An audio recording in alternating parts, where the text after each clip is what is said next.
Most important attributes you need to focus on for real success as a thought leader. Hi, it's Melanie Benson. I'm host of Neuro Success TV and America's leading authority on optimal performance. And you may have been focusing on skills and attributes that are not necessarily going to work. And before I kick off into the 3 attributes, maybe I should explain just a little bit, what is a thought leader?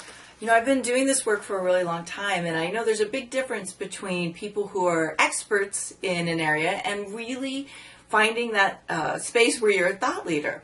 And an expert is somebody who's good at what they do, and they have a lot of expertise that they can lean on from years of helping people and studying and training and certification or whatever credibility factors are getting you there. But a thought leader is someone who's having to dig in and really see the future and create education, training, knowledge, mentoring, and really lead people into a whole new way or a whole new idea of things. And we see thought leaders all the time, but I don't know that we always recognize there's a little bit of a difference in how they bring their ideas to the world and what it takes. And the first one that I want to focus on, this is something that personally I find it's not that it's lacking in people, but I don't think we always understand to what degree this characteristic is essential for us to have the strength to pull off our ideas in the world, and that is the strength of character. Now, there's a lot of different ways we can look at character, but for the sake of today's conversation, I want you to think of character as what is it that makes you able to innately have the success you want. And I look at it's kind of a 2-pronged piece of character. One is you really have to develop the belief systems of someone who can pull this off. You know, when you're a thought leader, when you're any kind of entrepreneur, let's just put this out there, any kind of entrepreneur, you have to have strength of character. You have to be willing to do things that other people are not.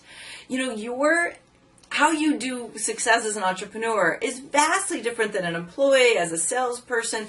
You have to use different skills. You have to use different strengths. I had a lot of opportunity to connect with some really powerful thought leaders and entrepreneurs over the weekend at different events I was at. You know, it's the holiday season, so there's parties everywhere. And, you know, the conversations would get really interesting. And you know, these are some pretty successful people, consistently successful. They're not just having a big flash and then not able to continue to execute on it.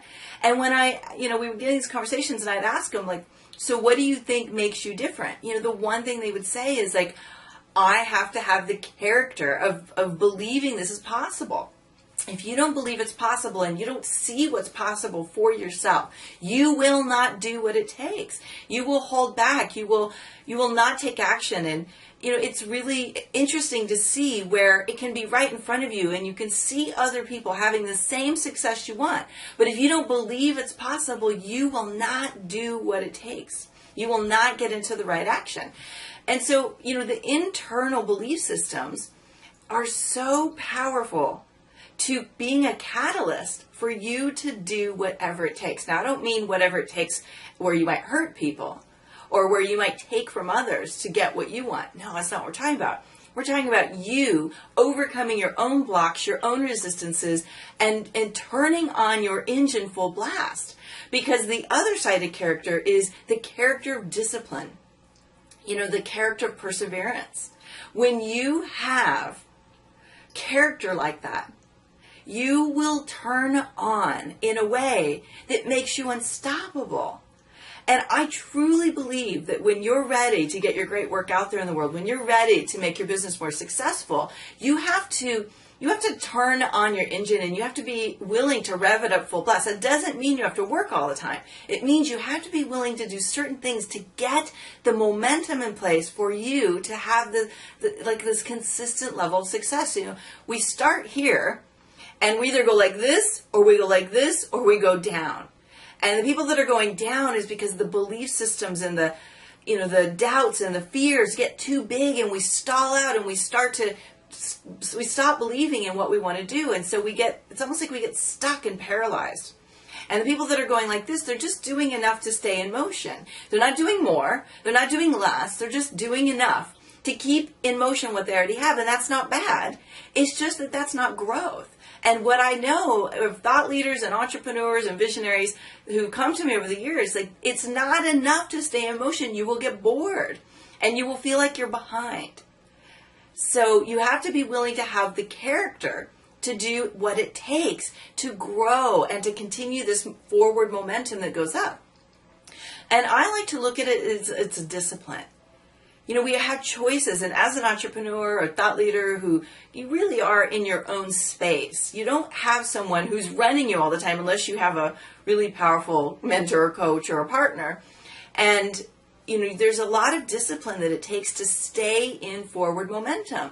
You have to look at your personal habits. You have to look at how you show up in your business. You have to look at the ways in which you trip yourself up and maybe even unconsciously sabotage your success. Busy is not necessarily productive. And most of us get busy doing all the wrong things or the right things in the wrong order. And we wonder why we're not getting some traction. So I think character is so important. We have to have the character of someone who is willing to pull off whatever it takes to be able to leap over certain obstacles. And in my own experience, when I have felt like I didn't have the character, it's because I wasn't willing to do certain things. And I had to look at why am I not willing, and I had to dig deep inside the stories I was making up about it and ask myself, was that story that I was holding on to my truth, or was it something that I was making up in order to protect myself? And 9 out of 10 times it was protection. And protection isn't necessarily valuable if you're being protected from being more successful. It's very in-depth, doesn't it? But here's the bottom line around character. Character is controllable. As a matter of fact, you want to write that down. Your character is controllable. And what that means is at any given moment, you can tune up your character and you can give yourself a boost.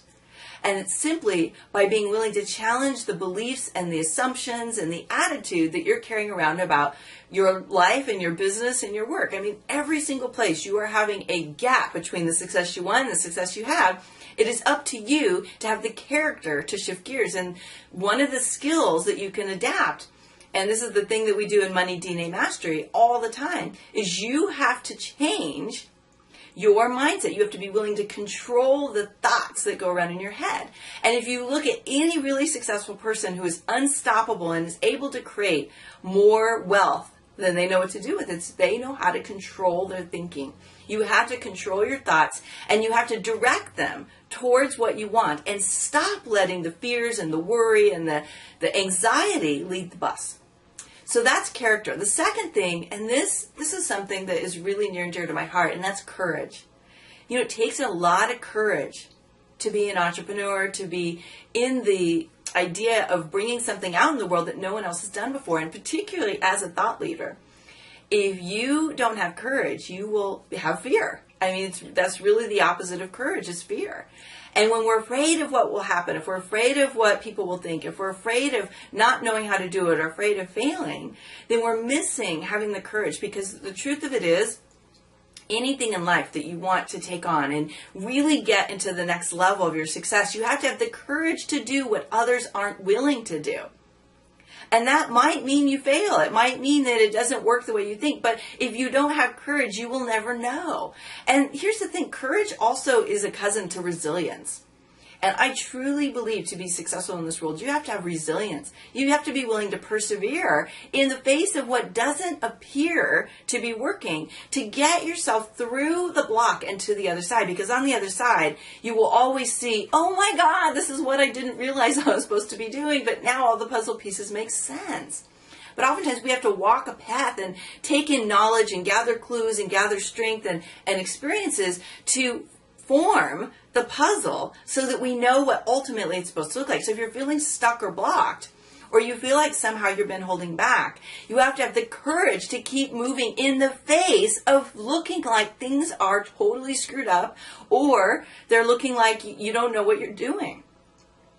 Now, that doesn't mean you have to keep doing the things that aren't working. It just means you have to have the courage to keep exploring what this evolution is supposed to be about, what this new idea is supposed to look like. And you cannot rely on old paradigm strategies to create new paradigm success.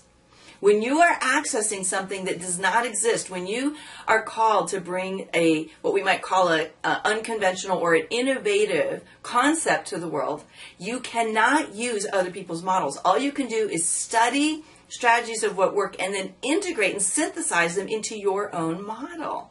There's no cookie cutters here. This has been the hardest thing for me to grasp, because as a thought leader and as somebody who's awakening into some really powerful new ideas, and I haven't been talking about them a lot, and I realize that's kind of doing you a disservice, so expect to hear some more about what's happening here with this awakening. But the truth is that when you are in this space, you can't turn to people who focus on a cookie cutter or a recipe or a proven system for success. They don't exist here. And that's why you may have been frustrated, or you feel like people don't get you, because there's nothing that they can do to help you. Because if they don't get that you have to forge a new territory and create from like a blueprint that doesn't exist, like you have to access this new information and move forward. And that's a totally different kind of coaching and mentoring and support systems that you need. You need people who can help you synthesize the information, not just give you a blueprint. So you have to have the courage to stand in what you're being called to do, the courage to trust your intuitive hit, to trust these gut instincts that you have, and pursue them. Did you know that Starbucks would never have been born if Howard Schultz didn't have courage? He was facing bankruptcy, he was facing financial loss, he was faced with people being naysayers and telling them nothing that he was doing was worth what he was pursuing. He had people that just did not believe in him. But he had the courage to believe in his idea. He had the strength of character to do it anyway. And oftentimes that's what we need to. We need to have that one person who believes in us and it can help us take all the stuff going on in our mind and make sense of it, and then use it to really get into a powerful alignment. And that leads us to the third characteristic, and that is what I like to call conviction. You know, you have to have conviction of your own idea. And you have to know that oftentimes when you're a thought leader and you have knowledge that, or you have this feeling that something is meant to be out there in the world, but you don't know how to do it, you don't know what it's supposed to look like, you don't have a blueprint, you don't have a strategy. You have to have the conviction that's bigger than the doubts and the fears that will crop up, and the doubts and the fears and the naysayers of the people around you. I can't tell you how many ideas I gave up too early because the people around me said it wouldn't work. And instead of having the conviction in my own gut feeling, which is still there 10 years later, I gave up on it. I put it away. I said it won't work. I can't tell you how many clients I have that have come to me that said, Melanie, like, I don't know how to make this work, but I know it's supposed to be out there. And the mentors I worked with told me it wouldn't work. And I said, why? And they said, well, because it's not, it's not going to fit in this model. Well, there is no model when you're a thought leader. There's no model for 90% of innovation. Innovation means that you've got access to something that doesn't exist. Now, here's the thing. There are a lot of strategies and a lot of models and a lot of blueprints, if you will, that we can pull from to learn strength of character, to learn how to have courage, to learn how to fundamentally borrow from a lot of different success strategies. Back when I worked for Motorola, whatever it was, 15 years ago, I used to go out and study what worked for other companies and then bring back their great success strategies. And we used to look at how can we internalize them and borrow from them to fix the holes, or to be able to put them together in a new way to get greater traction in the marketplace. And it's an attribute that you can use today. But if you don't have the conviction in your idea, if you don't have the conviction of you, then you won't be able to get there. So I encourage you, as we move into the new year, to do this assessment. Where are you missing the character of someone who can pull off any big dream, any new thought, any of the innovative ideas that you've been called to focus on? Where are you missing courage? Where has that been replaced with fear or worry or concern? Where are you missing the conviction? Where do you need to believe in yourself more so that others can believe in you too? And this may be where you need to access a new kind of support. You know, at this stage, it's not about learning more strategies. It's about developing the strength inside to be a real leader, to wake up to that dormant potential that's been inside of you and learn how to harness and optimize the power that's already in you. And if I can help you with that, I'd love to hear from you. I'll put a little link below and it'll tell you how you can find out about some of the coaching programs we have here. All right, so as you get ready for the new year, character, courage, and conviction. I'd love to hear your thoughts on it in the comments below. Bye for now.